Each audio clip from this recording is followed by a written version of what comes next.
참 예수님 사랑합니다. 네, 좀 요즘 공부하는 그 부분은 삼위일체이신 하느님에 대한 부분이니까 조금 사실 좀 어렵습니다. 그렇지만 우리 안에서 삼위일체이신 하느님에 대한 어렵다고 그냥 넘어가는 것이 아니라 하느님에 대한 부분들, 삼위일체이신 하느님의 계시에 대한 부분에서 성자를 통해서 알려지신 하느님 성부입니다. 238항부터 공부하도록 하겠습니다. 많은 종교들이 하느님을 아버지로 부르고 있습니다. 물론 여기서 아버지로 부르는 것이 어느 때의 남성성의 아버지라는 그런 의미는 결코 아닙니다. 그래서 하늘에 계신 우리 아버지라고 말할 때 그 아버지는 통칭상 어떻게 보면 그냥 인간이라는 부분의 아버지지 그것이 아버지 어머니로 구분되는 아버지의 개념이 아니라 부성의 아버지, 모성의 아버지의 개념이라는 것. 그래서 어느 하나님의 교회라는 곳에서는 하늘에 계신 우리 어머니라고 말하는데요. 그것은 사실 정확하게 부른다는 것은 이 아버지라는 말 안에서는 부성과 모성이 함께 있다는 것을 이야기합니다. 하느님은 종종 신들과 사람들의 아버지로 여겨졌습니다. 세상의 창조주라는 의미에서 이스라엘은 하느님을 아버지라고 부릅니다. 하느님께서는 당신의 맏아들 이스라엘 백성과 계약을 맺고 그 율법을 주신 까닭의 더더욱 아버지이십니다. 그분은 또한 이스라엘 왕들의 아버지라고도 불리셨습니다. 사무엘하권 7장의 이야기입니다.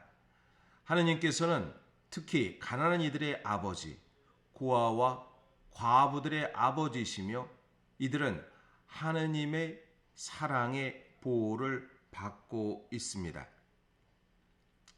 하느님을 아버지라고 부름으로써 신앙의 언어는 주로 두 가지 측면을 가리킵니다. 먼저 하느님께서는 만물의 근원이시며 초월적인 권위를 지니셨으며 동시에 당신의 모든 자녀를 자비와 사랑으로 보살피신다는 점입니다. 만물의 근원이시며 그리고 초월적인 권위는 모든 것을 전능하신 분이라는 것을 말합니다. 한편 동시에 당신 자녀를 자비와 사랑으로 보살핀다는 그런 의미도 함께 있습니다. 하나님의 부성은 또한 모성의 모습으로 표현될 수도 있는데 이는 하나님의 내재성과 하나님과 당신 피조물 사이의 친밀성을 더 주목하여 가리키는 것입니다. 하나님의 부성은 또한 하나님의 모성으로 표현될 수 있습니다. 이사야서 66장의 말씀인데 한번 보도록 하겠습니다. 우리가 성경 말씀을 통해서 알 수 있는 부분도 있기 때문에 이사야 66장의 내용을 한번 보도록 하겠습니다. 66장 13절의 내용에서 이러한 말씀이 있습니다. 어머니가 제 자식을 위로하듯 내가 너희를 위로하리라. 너희가 예루살렘에서 위로를 받으리라. 하나님의 모성에 대한 부분이 이렇게 표현된 것이지요. 또 한편 이처럼 신앙의 언어도 부모들에 대한 인간적 경험에서 도움을 얻습니다. 어떤 면에서 인간은 부모에게서 처음으로 하느님을 보게 됩니다. 부모님을 통해서 그래서 어느 때에 안타깝지만 아버지에 대한 기억이 어떤 너무 강하고 그리고 이렇게 아버지가 잘못했을 때 매질을 했거나 그런 경우 아버지의 치유 부분에서 좀 어려운 부분이 그래서 하늘에 계신 우리 아버지 할 때 하느님 아버지라는 기도 안에서 조금 자비와 자애성에 대한 부분이 부족한 부분들이 있습니다. 이것은 또 우리 안에서 내적인 치유를 통해서 찾게 되는 것이죠. 왜냐하면 그러한 이유들에 대한 근거를 찾게 되면 그래서 부모를 통해서 하느님성을 찾을 수 있다는 것입니다. 그러나 이러한 경험은 인간인 부모들이 그릇될 수도 있으며 부성과 모성의 모습을 왜곡할 수 있다는 것을 보여줍니다. 그러므로 하느님께서는 인간의 성별을 초월하신다는 사실을 상기하는 것이 마땅합니다. 그분은 남자도 여자도 아닌 하느님이십니다. 그분은 인간적인 부성과 모성의 근원의 척도이시면서도 이를 초월하십니다. 인간의 모성과 부성의 근원의 척도이다 라고 말씀하시는데 시편 27편에 이러한 말씀을 모성과 부성에 대한 부분인데 시편 27편 말씀을 한번 보도록 하겠습니다.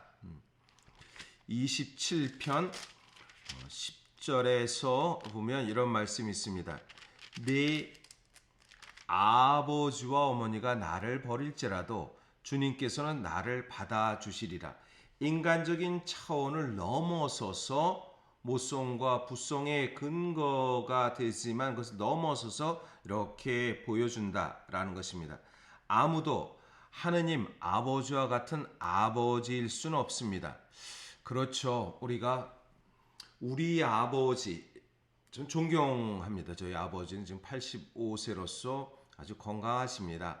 그래서 오래 사시기를 늘 바라는 마음이지만 어떻게 하겠습니까? 누구도 하나님이 주신 생명을 알 수 없기 때문에 그러나 살아계실 때에 늘 그분의 모습 안에서 그분의 정직성, 그분의 근면성, 그분의 어떠한 사람들의 따뜻하게 이 안아주는 포근한 마음도 그래서 저는 그런 면이 아버지를 통해서 배웠고 어머니는 저희 어머니는 약간 좀 파워풀하다 그럴까 약간 좀 그냥 소위 속된 말로 좀 그 약간 극성스럽기도 합니다. 그러나 자녀 셋을 가난한 공무원의 남편을 두었고 자녀 셋을 키울 때 억척스럽게 제가 중학교 때 얼음 장사, 소금 장사도 했고 그래서 커서는 또 논넛집 아들이라는 말도 들었듯이 옷집에서 옷장수도 하면서 이제 경제적인 부분에 그리고 많은 자녀에 대한 희생, 뭐 지금도 마찬가지입니다. 저희는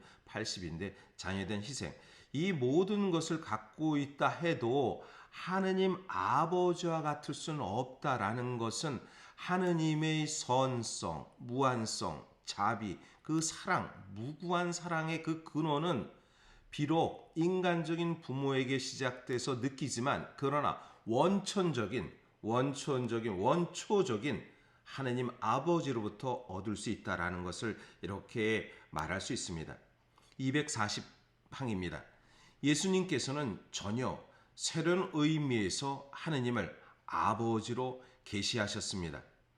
하느님께서는 창조주로서 아버지이실 뿐 아니라 당신 외아들과의 관계에서도 영원히 아버지이십니다. 그리고 그 아들은 오직 당신 아버지와 맺은 관계에서만 영원히 아들이십니다. 아버지 외에는 아무도 아들을 알지 못한다. 또 아들 외에는 그리고 그가 아버지를 드러내 보여주려는 사람 외에는 아무도 아버지를 알지 못한다. 예수님께서는 이제 눈에 보이지 않는 구약의 하느님에 대한 유다인들의 하느님을 당신을 통해서 보여주도록 이렇게 하십니다. 그래서 하느님께서 당신 외아들의 관계를 통해서 아들, 즉 예수님을 통해서 진정한 하느님이 누구인가라는 것을 보여주십니다. 이 때문에 사도들은 예수님께서 한처음에 계셨으며 하느님과 함께 계셨고 하느님의 말씀이신 분이십니다. 하느님이신 말씀이신 분이십니다. 요한복음 1장 1절에 이렇게 얘기합니다.